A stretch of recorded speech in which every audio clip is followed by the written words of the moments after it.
Welcome to True House Stories. I'm Lenny Fontana coming out of New York City. And I'm proud to bring this fella on. He's been in the game a long time, but check it out. So, you know how I like to scope into where we're going today? We're going into London, deep into the UK. Deep into the UK. England. Because a lot of our music is a couple places: Chicago, New York, London, and of course England has its story, and England also has its heroes. And that's why I'm bringing this fella on. Check it out. Back when Balearic and Acid were making their noise all over the streets, Danny Rampling with Shroom, Paul Oakenfold, and all the fellas, Carl Cox playing. Actually, Carl was maybe even doing sound at that point, DJing, but wasn't yet at the forefront. This guy was already DJing, along Trevor, Fung, and all of them. And he's going to tell you about that. His parents musically kept the house totally embraced with the sounds of rock, jazz, disco. So when he tells you about it, he's going to tell you where it started from. He's going to explain how his parents were a big influence. And his father did something interesting as well, but I'll let him tell that part of the story too, with a very well-known international superstar DJ that came from this whole crew. No longer will I hold back to bring this man up. It's time to bring him up. I'd like to welcome Alex Savvides to True House Stories. Hey Lenny, how you doing? Good, mate. Thank you. How are you? I'm good. Good to see you. Same here. I'm glad you're a fan of the show too, and I'm glad you've been watching us for a long time. And we're actually rolling into the 4th year. Big fan. Watch them all. Yeah, love it. Absolutely. Sorry, what am I talking about? Whoops, 5th year. We're only in 4. Years, yeah. milestone. Series of parties we've been doing, and so far New York was a blast. More to come, and hopefully more to show. But enough about us at True House Stories. We want to hear about you. So before I even get anywhere started or stopped, I just want to let people know that Alex took a hiatus for a little while back in the early 2000s, for a while. And it's not easy when you take a clump of time and leave the game to come back and shore it all back up and regain, I should say, not consciousness, but consciousness awareness around you, that because people forget, especially where social media is now and how fast things move. I have to give him, this is a true veteran right here. And this story is going to be really touching. So, get your coffees, your wine, or whatever you need to sit down and listen to my man, Alex Savvides. So, Alex, I ask everyone the same way because it's so important how music finds you as a young kid. Let us know. Tell us where it all begins for you, mate. Wow, thanks, Lenny. Well, music was just always there. So, growing up in South London in the 70s, coming from a working class background, Dad was an immigrant. Dad was Greek Cypriot, so came over to the UK in the early 60s, immersed himself in music. Met my mum at a dance hall. He was a twist champion. Became a twist champion quite young, and he was the South London twist champion. He was actually on TV on a show called Come Dancing, which is now still on TV. It's actually called Strictly Come Dancing, and he came second on that. So he was really into the twist and rock and roll, and that's how he met my mum. He actually asked my mum to dance, and she said no, and which is a real funny family story. So she said no, but he told her, he said, "Listen, I'm the twist champion. You got to dance with me." So thank God she did, because we wouldn't be having this conversation. But yeah, growing up, it was always music in the house. I say Dad was a musician, plenty of electric guitars around the house, really into rock and roll. He was in a rock and roll band. Mum was into disco, jazz, soul, funk. So there was all that stuff going on from really young, as well as some Greek music that was also around, which I wasn't too keen on. Yeah, so music was just always there, always in our house. Are you talking about like Chubby Checkers? Let's do the twist again, like Yeah, we did last summer. Yeah, let's twist again, like we did last year.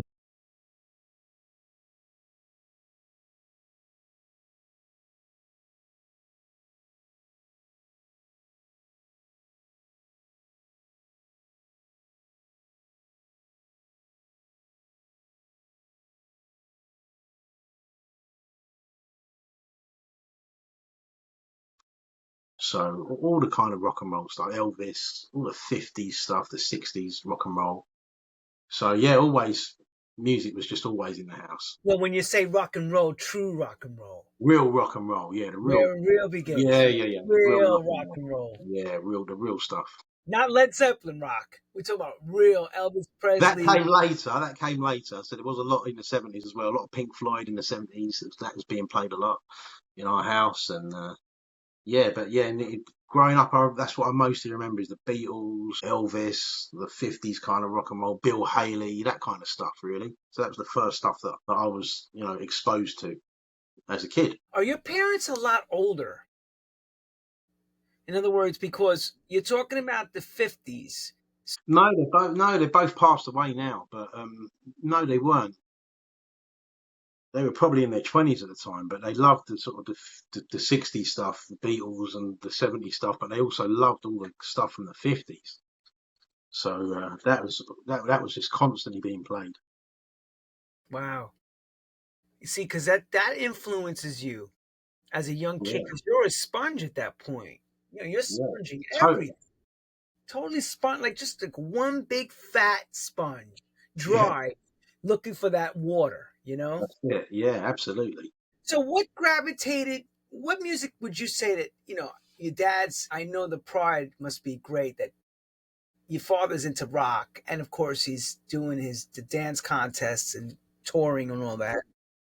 But what music did you start to gravitate towards? What did you find yourself as you were listening to all this music coming out?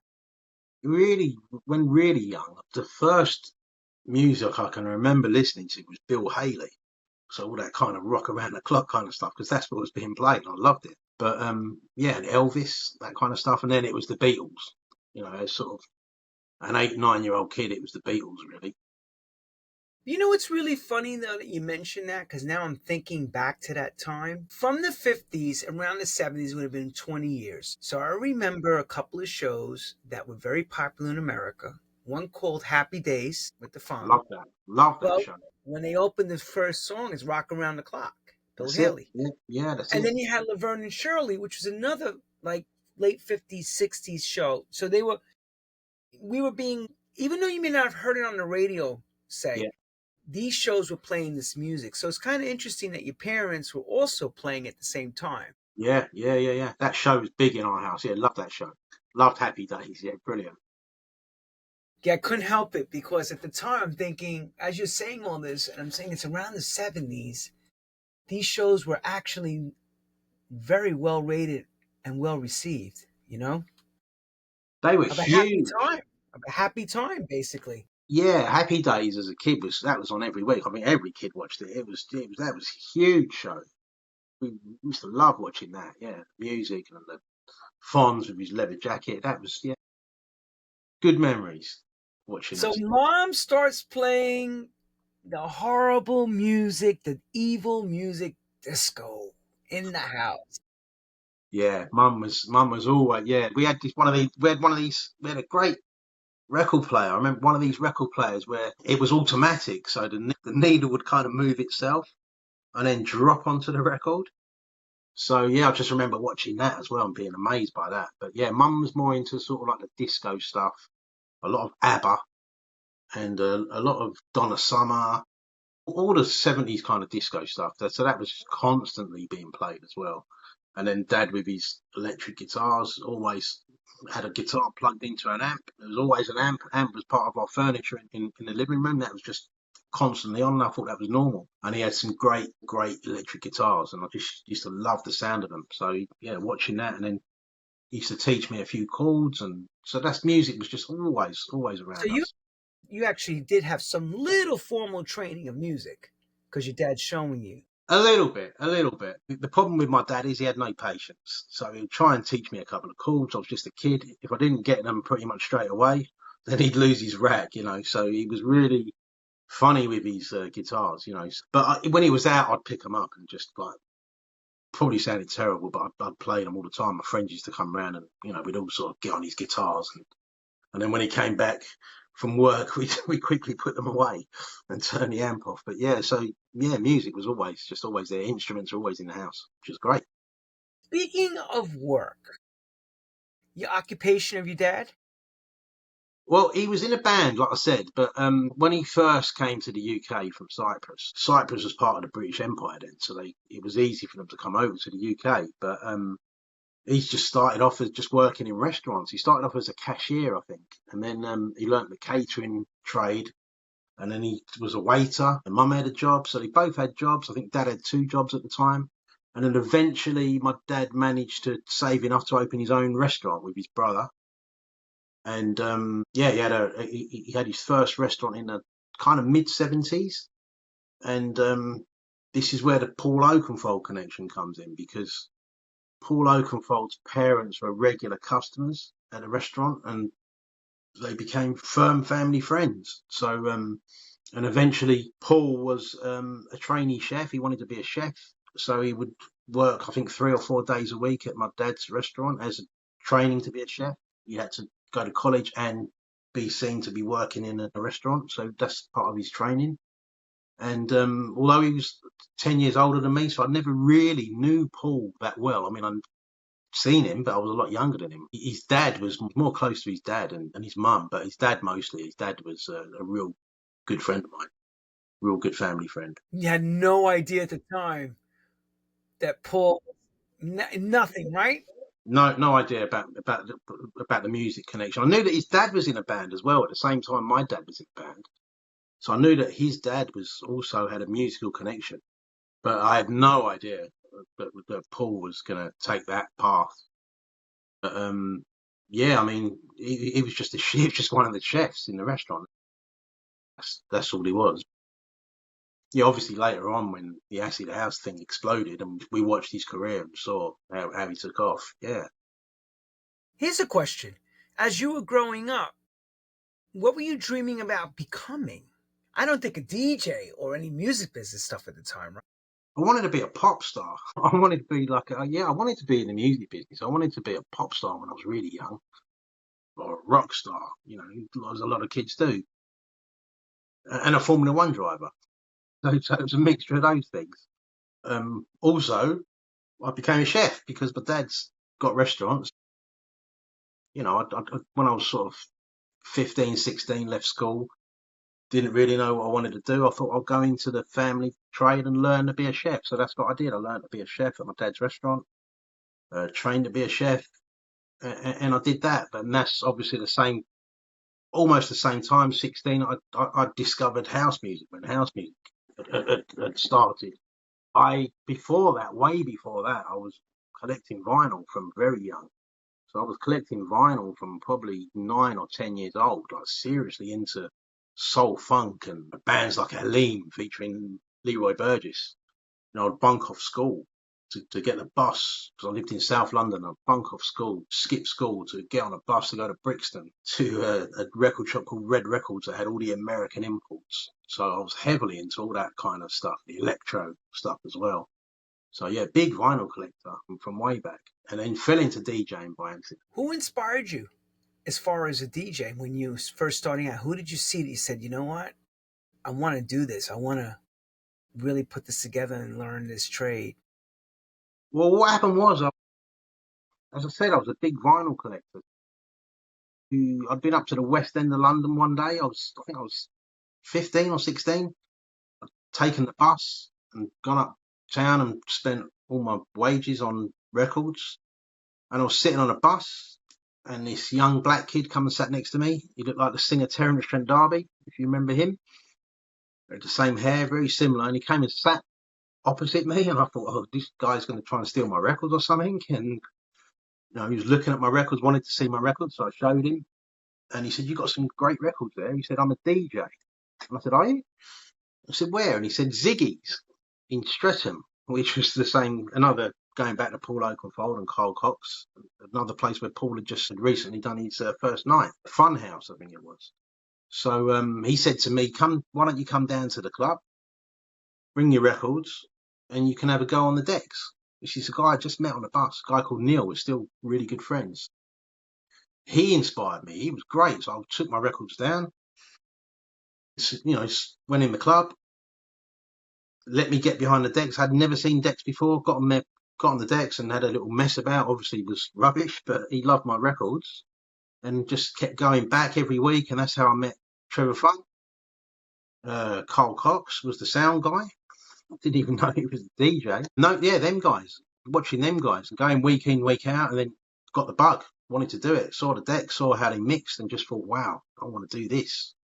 So the same guy I just told you about, Neil, I bought his decks. They were some belt-driven, horrible things, Intronic things, or whatever they were called. And he just stepped up and bought some Technics, some 1200s. So I learnt to mix on those. I learnt pretty quick. Got one of these phonic mixers, which were also terrible. So probably drove my parents mad, missing beats, and because it was all vinyl back then. But yeah, quickly learned. And once I'd learnt to mix, as you know, it's like riding a bike. Once you got it.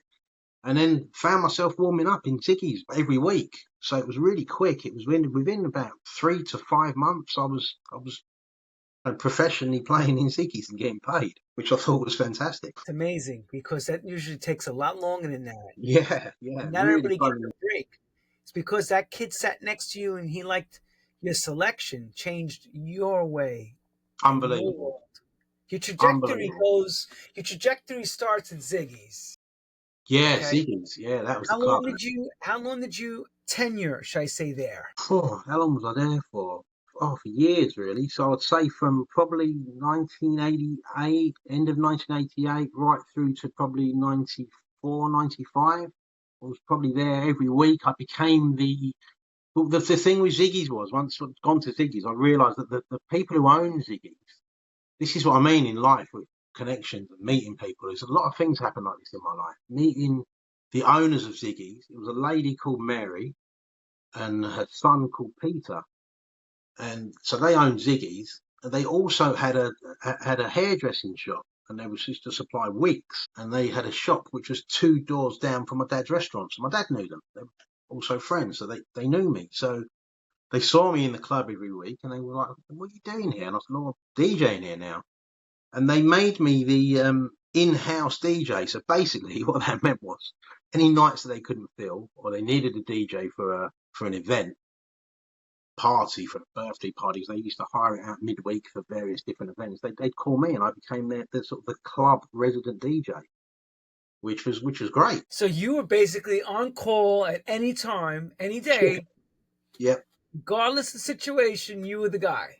Yeah, and I was happy to do it. I really got the bug, and I loved it. Now, And I could play anything. I wanted. That's the next question I was going to ask you. Back in those days, were you able to play what you wanted, or did you have to play by a strict type of little more commercial playlist and stuff?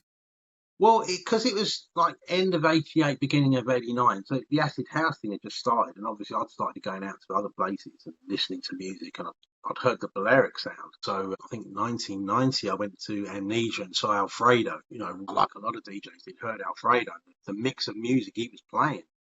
So yeah, I was keen to sort of do the same thing as Ziggy, but with my own kind of style as well. So I'd throw in old disco records mixed with house records, mixed with soul records, mixed with everything really. So yeah, that's how it was. It was an amazing time. You were more free to play what you wanted. You see, here's the thing though. You go to Ibiza, or should you say Ibiza? Ibiza. So you go and see someone like Alfredo. Yeah. May he rest in peace. Mind blowing. Those records with the sun, the drinks, the ocean, the feeling. Yeah. Does it translate in a nightclub in London? With the help of ecstasy, Lenny, yes. Yeah, with the help of ecstasy, yes. No, it did. It worked. I mean, Ziggies was a great little place. It was a tiny little sweatbox of a club that held about 150 people, but they used to get 200, 250 in there. You know, it used to have sweat dripping off the ceiling in there, but it was a great place. It was a great club. But you could play pretty much on the nights I played. You could play pretty much anything you wanted. I was But after I'm being a glad you brought resident that DJ. up. I'm glad you brought that up because that's an important part. The little blue pill that changed clubbing forever in your country. Absolutely, yeah, absolutely. I remember popping my first one in where was it? In the Astoria, and the track was Lil Louis French Kiss. I remember that was playing. What a record that was. And yeah, that changed everything. It changed the way you dressed. It changed the way you felt. You were more open with people. You were telling everyone you loved them. It was the most amazing feeling in the world. Most amazing thing in the world. It just went hand in hand with that music. It really did. I mean, people were taking that drug years before that in London, but they weren't dancing to it. People used to take it, and, you know, just fucking sit on the floor and just chill out, and they weren't dancing on it. So it was the acid house scene that made people kind of get up and dance on it. Let's have something that I've had not had on this show. Can you explain the feeling of when you take the ecstasy for people who never taken it? What that feeling is like to I hate to put you on the spot, Can't believe you're but asking for that. but but what that feeling is like when it's in you. Like what changes you for that moment? Euphoria, energy. You hear the music deeper. It touches you more. It touches you deeper, and you just get this overwhelming feeling of love and wanting to dance and smiling and happy. It's just a loved up, amazing feeling. I mean, I think it wasn't it introduced as an antidepressant. What a great antidepressant! Wish you could get it on the doctors now. You can't get anything like that from the doctors today. If you could get it on prescription now, wow. It never happened. You never get that. No. But the blue pill changed over the years. I could say that for it changed. It was not the same like in the beginning. As the years went on, it was mixed with other crap, and Yeah, it yeah. Well, they were doves back in the day. They were the doves, and you know, called them the love doves. You know, the little dove printed on them. They were just you take one pill and it would last you all night. You know, whereas I think these days you need 3 or 4. Not that I participate in that, but no, it just went hand in hand with the music, man. look. I'll tell you from my perspective. Coming to England to play in the early, part of the early '90s and experiencing people coming up to you, crying and screaming at you that they love you, I was overwhelmed with it. I'm like, is Yeah, this yeah, yeah, real or is yeah, yeah, this, yeah. So I No, understand when you say the people were being no, it was real. I mean, yeah, it was the drug that makes you. But I've got friends now that I met when I was 16 in clubs, and I'm still friends with them. You know, we're still great friends. You know, some of them still come to my events. You know, they've got kids and grandkids. Some of them bring their kids now to my events. that's scary when the generations are sitting there. Yeah, First generation, second yeah, generation, yeah. third Third generation. sometimes Like, now. Yeah, whoa, yeah. wait a I minute. know. It Kids makes you having feel kids now. Kids and kids and kids. You're like, unbelievable. Yeah, but that's music, Lenny. And it's all about the music, really. It's the music and just the social gathering of people. That's what it's all about.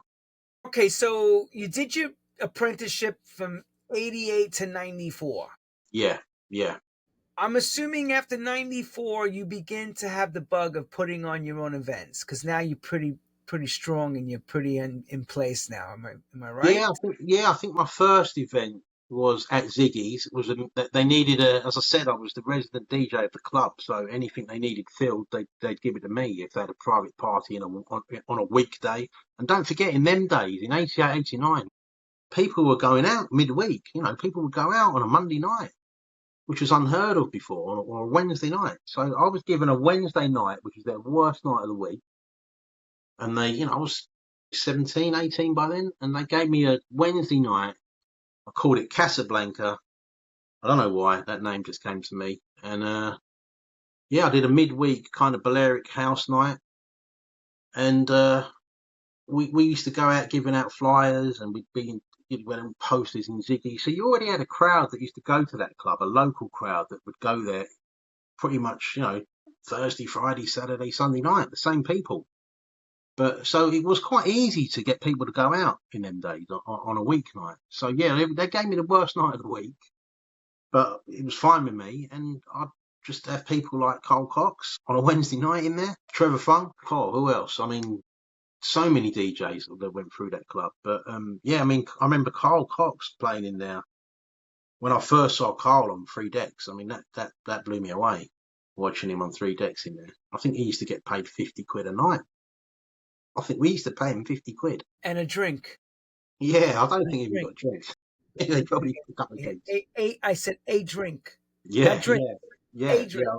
See, for me as a young kid, watching them guys, being behind the decks with them, and watching those guys play, watching Trevor and Carl still are. I mean, Trevor's a legend as well, in his own right. But watching Trevor and Carl DJ as a young kid, it was just unbelievable. And imagine now being behind the decks with Carl Cox. I mean, you never be able to do that, would you really? But yeah, used to sit there, not just on my nights. I used to go there the weekends as well, to other people's nights. I used to live in that club.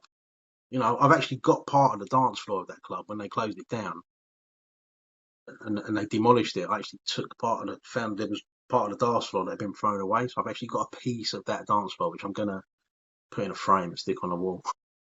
Maybe try and get Carl and Trevor to sign it. But yeah, it'll be worth get Oki to sign it. Yeah, Oki as well. He'll sign it. I know he will. Yeah. Probably charge me, but yeah. Buy some Perfecto memorabilia and I'll sign off on your dance floor. Yeah. Tell me, doing the Wednesdays, tough night. In those days, were you actually, not just because you were just DJing, but were you actually having to go out and do promotion as well with flyers and stuff? Or did they have a team? Yeah. We were having to do the flyers. Yeah. Absolutely. Yeah, we used to actually. That was horrible. Yeah, we used to drive up to. So we drive around the club. So we'd leave when we was out as well. We'd be DJing. There'd be 3 or 4 of us. We'd actually be DJing. We'd finish at 2, 3 in the morning, or we'd leave early. That was early to us. And then we'd drive up to the West End and we'd just go around the clubs everywhere and just give out flyers to other clubbers. And then there used to be some professional guys that used to be able to pay, and they used to have these flyer packs. I think they were called the Flying Squad. That was it, the Flying Squad. So you'd pay them something. It wasn't a lot of money, and they put your flyer in a pack and they'd give out the whole pack to people coming out of clubs, because that was hard going out. Sometimes you had to get up in the morning early, get up, set your alarm, get up and to drive up to the West End to catch people coming out of clubs. So yeah, that's how I started in Ziggies, and then slowly progressed and moved on to doing other venues, other parties. But that's how it all started in Ziggies for me. All started in that little club. Where does the big break happen? Everybody gets that moment where you go, oh, wow, this really is it. Or wasn't it, for that matter? For me, that was it. I thought that was it. Just warming up, just being a warm-up DJ for Carl Cox and Trevor Fung. For me, that was it. That was, wow, this is brilliant. Because they were big then, but they were obviously not as big as they became. But no, they became huge, those guys. So just warming up for them. Warming up for Carl. Carl's the nicest guy in the business as well. Carl he's such a nice guy. Even now, he supports us. He's so good. He was just such a friendly guy. He had time for you, time for all the young people. There was a lot of other young DJs that used to come and watch him. They were trying to get in the game. He'd always have time for them. He'd always have time to show you stuff on the mixer. And he's a great guy. So that was it for me. Just warming up for them guys. That was enough. I never really had aspirations to become a huge star, a huge DJ. That was never really what I was about. I was more about putting on the parties. I enjoyed that more, as being a promoter and bringing people together and booking other DJs. But that's not saying that I don't love DJing. I love DJing, but I don't like DJing for an hour or even really 2 hours. If I DJ, I like to DJ for 5 or 6 hours and DJ to friends in a smaller venue where I can play what I want, and there's no pressure on. There's no DJ coming on after you, or that kind of thing. I did that for a while. I did think I wanted that for a while, and I did that through the 90s, going and playing at other clubs and going around the country.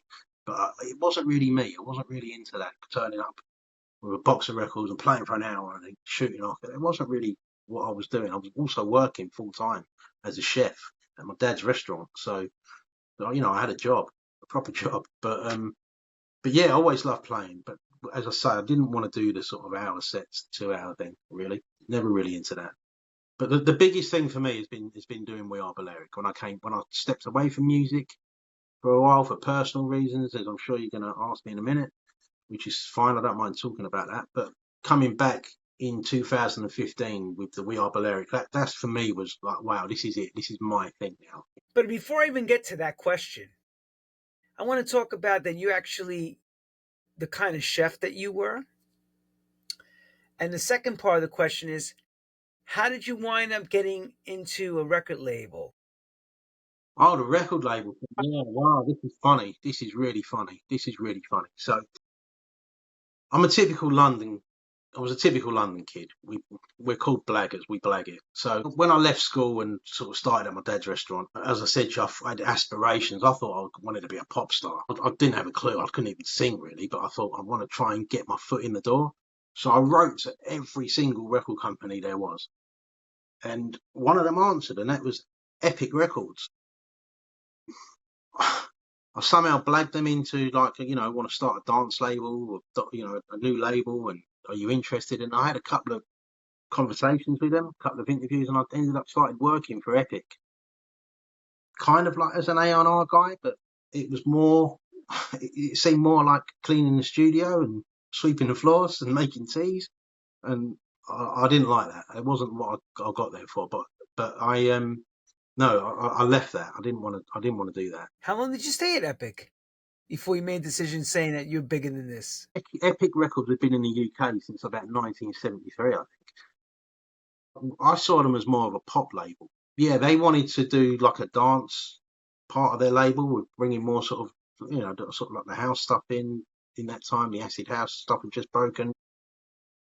I blagged them basically, so I can get you this and I can sign you these guys and those guys. When I got there, it was a different kettle of fish. I think the guy I think they were part of Sony, or they've just been bought by Sony. Then there was a lot of changes happening in Epic, so it didn't really work out. I wasn't there long. I think I was there for a couple of months, and then I was straight back to my dad's restaurant. When you talk about you were a chef at the time, what kind of food were you actually specializing in cooking? Italian mostly. It was my dad had a pizza. My dad's Cypriot, but he had a pizza restaurant. So pizza was like a new thing. So it was like a pizza restaurant with like an Italian menu as well. Mainly Italian food with pastas and that kind of stuff. So yeah, that's what I learned to do. So you make Yeah, Italian, yeah, Italiano. yeah. Love Italian food. Love pizza. I love pizza. So you're doing the chefing from, let's talk about it, 7 to 7 or 7 to 8 at night, because I know those days are long days. Yeah, and a lot of evenings till later than that. In the week, I was there till. So most of my friends were, you know, finishing work at 5 o'clock. I was starting at 5 o'clock, and you know, sometimes even earlier. Sometimes used to start in the morning, 10 o'clock, and then go on till 12 o'clock midnight. Sometimes even used to work and then go and work at the club, go and work at Ziggies. Or I used to play in another place called the Stone Crow, which was a bar in Streatham. I used to play there as well. So you know, I think I used to do Thursdays and Saturday nights there for a while. So that was good as well. So yeah, I used to leave work, go and play in the clubs and the bars. So yeah, that all going on. So are you still playing? Are you still playing restaurant owner now? No, Currently? no. Came out of that game, came out of the restaurants and went into the catering equipment side of things. So I opened a shop. 1994, I opened a shop supply restaurants and hotels with their kitchen equipment. And I still do that now. I don't have the shop, but I do it online now. So I'm still in the catering game. And well respected. Yes. 31 years It's later, a still long talking time. It's a long catering. time. It's a So you long were time. doing this with the DJing, the catering business, and the DJing throughout the 90s. Did you produce any records that we don't know about? I didn't know. I've come close a few times to kind of making music, but something's always happened, and I've never really got anything. I've done a remix of the Thompson Twins track "In the Name of Love," but that hasn't come to light yet. Hopefully, we'll be able to release that soon. But this is something I want to get into now because I do write lyrics as well. So I'd definitely like to bring out a We Are Balearic record. It's well overdue. So we're going to try and start a label soon as well. So hopefully we can release our own music and maybe other people's music. So that's something we're working on at the moment. Okay. Well, we wish you luck on the label because it's never easy It's when you not start. easy. It's a No, it's not different easy. game now than what you Yeah, remember yeah, yeah. back in the day. Absolutely, yeah. Pushing vinyl around seems so much easier than actually digital releases these days, but Yeah, yeah, yeah. all battling the game. Absolutely. So, on the trajectory of your life, as I said in the interlude before you came on, I mentioned you had taken a long break from DJing and the music. Can you Yeah, I tell us did. what happened at that I did, period? Lenny. Yeah. Well, I had my shop, so my business took up a hell of a lot of my time. And starting a new business is always hard. You know, I started that business in 1984, and it was a long slog to we started with one shop. Slowly, I added the shop next door. Then the other shop next door, I made it all into one shop. So it became a big concern. But at the time, my mum got ill. She got cancer, and my girlfriend at the time, she got a brain tumor, both at the same time. So music had to really just take a back step because all the time I had was focused on working and hospitals, working and hospitals. That's all it was for the next few years. Sadly, they both passed away within a couple of years of each other, and obviously went through a deep depression. That's a double whammy. You're losing your mum and your girlfriend is hard, especially the way they both died with cancer. Um, yeah, I came back in 2015. I started to go out again. Friends, I'd gone obviously so depressed. Friends had started to say to me, "Come out. You know, you got to get out. You got to get into music again." I started to do that. Friends of mine were running a night called We Love Vinyl in a pub in Croydon, and they're playing all the old music again. I went and I loved it again, and I thought, yeah, I've got to try and do this again. They asked me to get involved. I got involved with them. We put on a couple of really good parties outside of the pub, the weekly pub event. We brought Alfredo over from Ibiza. He hadn't been over in the UK for a few years. We brought him back. We had Nancy Noyes and Trevor Fung. We just had those three DJs in an arch in Clapham. And Nancy brought Paul Oakenfold down as well for that night. So he just came there as a punter, as a clubber, and he loved it. And it inspired me that night to go on and start We Are Balearic. The two guys I was doing it with, did the party with, they didn't want to go down that road. They wanted to do different music, different style of things.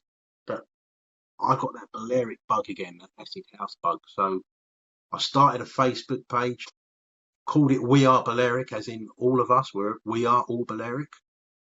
And people were posting music, joining the group, and I thought, yeah, I can do something with this. So I did my first event as We Are Balearic in, I think it was 2016. I don't know why we decided to do it, as we thought the first few parties we're going to do are going to be uh, movie themed, so British movie themed. So a big British movie is The Long Good Friday with Bob Hoskins. So we called it We Are Balearic Presents The Long Good Friday, and we had to have Alfredo, and it was a strange one because everybody that I asked to play on that party, bear in mind this was our first one, and we decided, right, we're gonna do it at Brixton Jam, and that's a big venue. So I think at the time it held 700 people, 750 people. It holds more now, but they've made it bigger now. Everybody I asked was available. It was like it was meant to be. So Alfredo, we had Nicky Holloway, you had Nancy Noyes. The list is endless. I can't even remember everyone that was on it, but it was just huge. We put the tickets out and it just sold out within a couple of weeks. We had people trying to get in on the door. People were getting turned away. So we absolutely filled the venue. It was a brilliant party, and it just went from there. And then there was a guy there called Ian, who's a filmmaker. Again, these are things that happen in life that are just surreal, really. He was just there as That was going to be my next question about the documentary. Go yeah, ahead. yeah. Well, I'll tell you. Yeah, so he was just there as just a member, just having a party. Just came as a punter. And then he contacted me a few days later and he said, Alex, he said, that what you done there was amazing. I said, what do you mean? He said, yeah, it was a good party. He said, no, it's like you brought everybody out again. So basically brought all the older lot out again. So the original kind of acid house clubbers, party people, they all came back out for that party because it had all their favourite DJs on that lineup. And he said, I want to make a documentary about this, about all the old guys all coming out again to party again. I said, okay. Started helping him with that. And then I said, well, what do you actually want me to do? And he said, I want you to be a producer. And I said, I'm not a producer. I don't know. What does that mean? And he said, well, you're already being a producer by, getting the DJs to agree to the interviews. So I thought, wow, okay. So arranged pretty much every interview on that. It's called Generation Acid. It's on YouTube. If anyone wants to view it, it's just a 30-minute documentary, but it's absolutely brilliant. So he arranged to film our next event, which was We Are Balearic Presents Sexy Beast, which is another great British film with Ray Winston. And so yeah, I arranged pretty much all the interviews for that. And there's one interview that they couldn't get. The one guy they wanted was Paul Oakenfold. So it was a no-brainer. Yeah, I can get Paul, or I can ask him.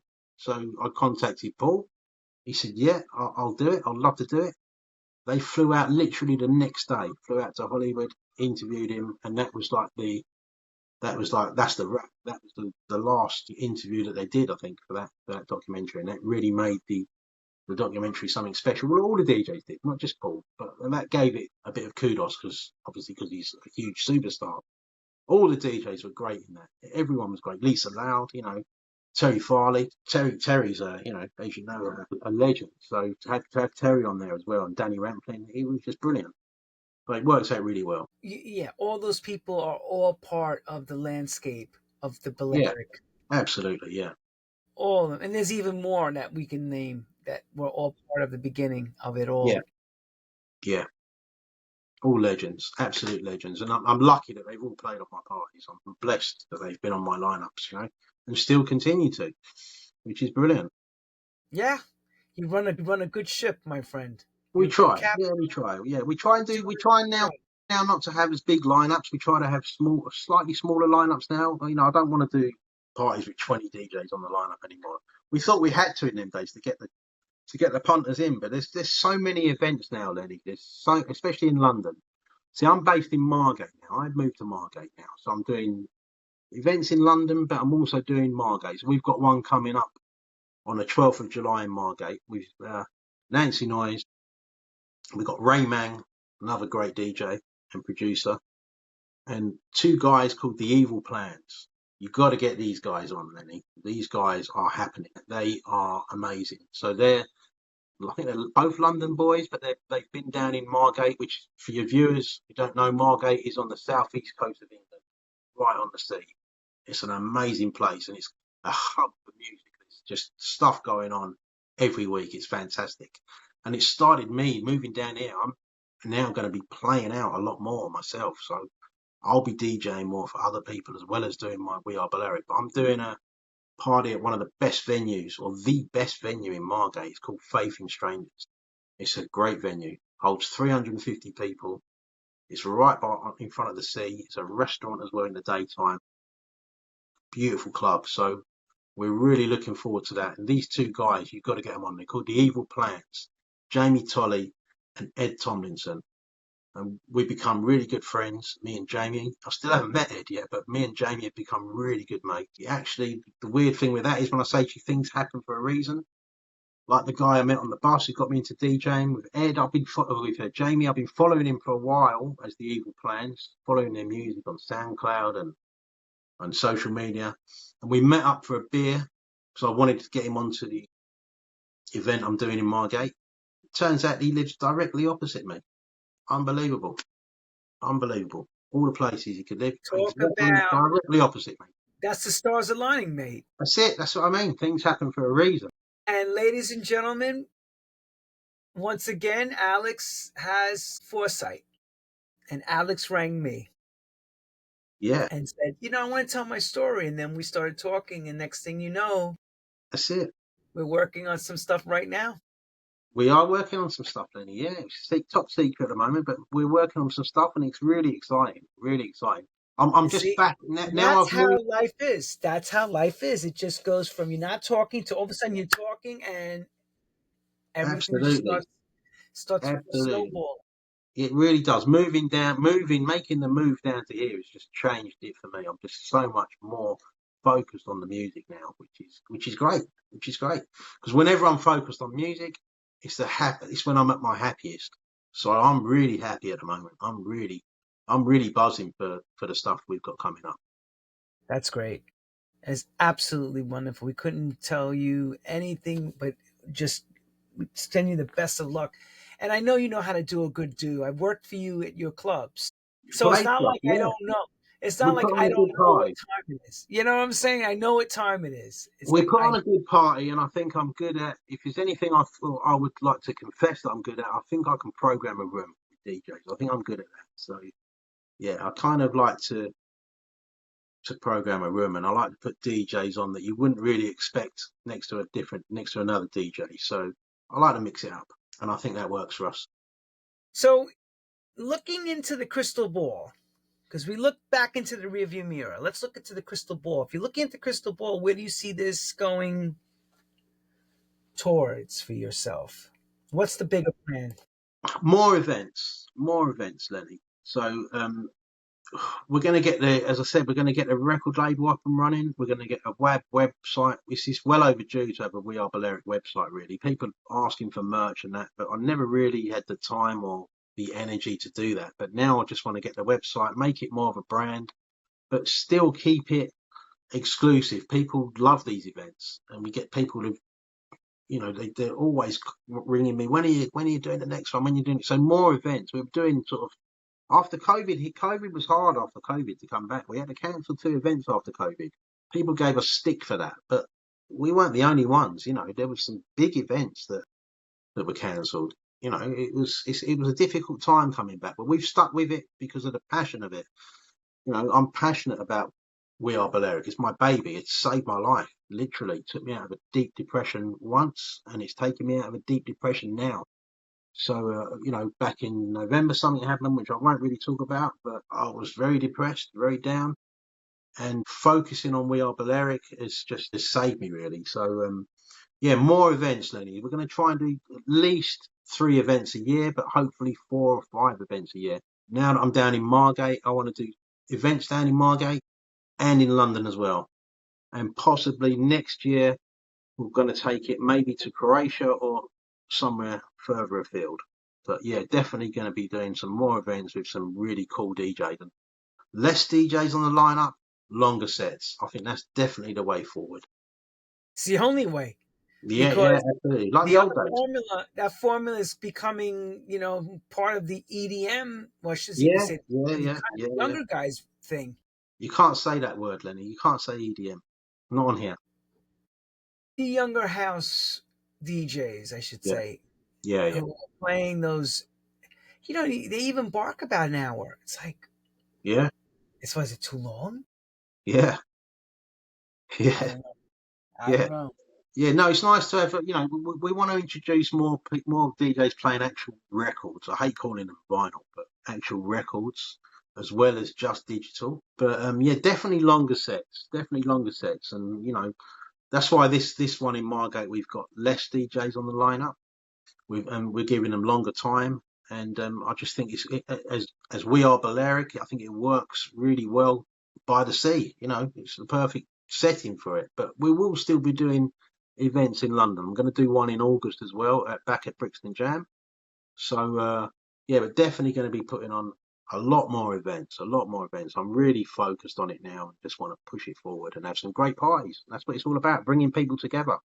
That's the main thing. It's not about money. It's not about, we probably spend more money than we make on these things, but definitely bringing people together and seeing people happy and partying and loving the music is the best feeling. Very, very important. If you go in there and thinking about money only, two things go out the door. One, love and quality. That's it. Yeah. And they're the 2 most important things. And that's what I find these people are in it for the wrong reasons. It's all Yeah. about, especially now, it's all corporate Very sponsored, corporate.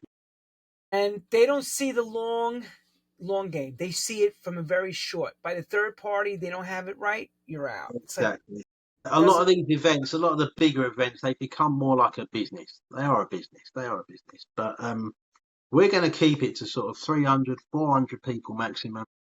And we're going to keep doing what we do. And as I said, quality DJs, longer sets.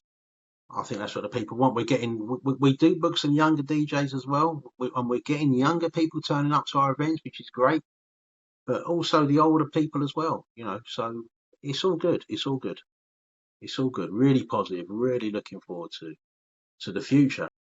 The future, here we come. Yeah, Salute. absolutely. Yeah, Let's clap. more events. Let's clap for Mr. Alex Savvides. Thank you. Thank you. Overcoming depression. Yeah.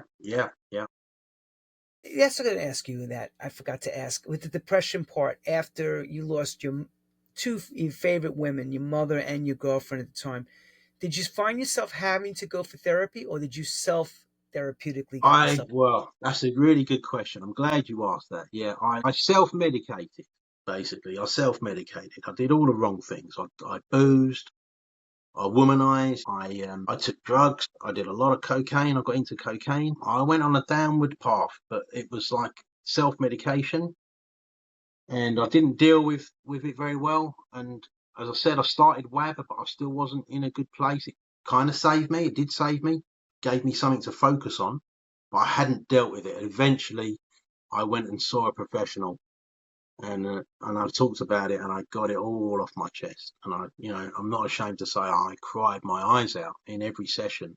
But yeah, I got it all out, and I dealt with it. I hadn't dealt with it before, and now I'm in a much better place. I've got a beautiful new lady that I'm seeing, and she's just absolutely amazing, and I'm really happy, and absolutely buzzing for We Are Balearic. I'm going to really push it and do some really good events. As I said, I We just believe that. love seeing people happy. I love seeing people on the dance floor. We believe that. I don't disbelieve that that is something that you would do regardless. It's just that, you know, Quincy Jones said it correctly, and I use this as an epitaph. It's not the peaks that you have to survive, because the peaks are wonderful. It's when you're down in the valley. You got it. You got it, And Lenny. how long could you sustain in the valley before you Yep, get yep, back to yep. the upswing, you know? It's always music, Lenny, as well. It's always music that's brought me back from and it's not just, I'm not just trying to, it's not just me. Everybody has these things in life, but with me, it's when things like that have happened, I can't listen to music.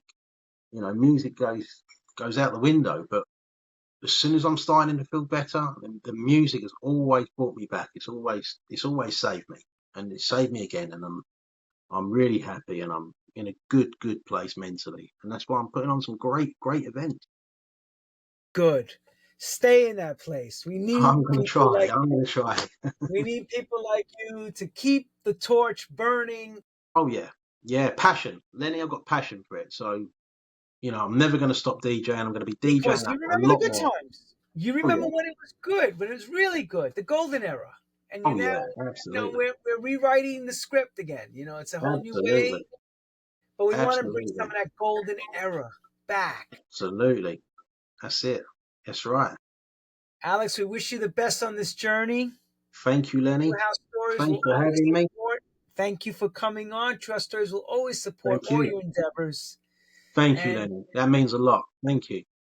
remember, everyone, depression is a tough thing. And even when you listen to music, sometimes it doesn't, music has a good way of making your heart smile. But when things are really bad, we have to seek help.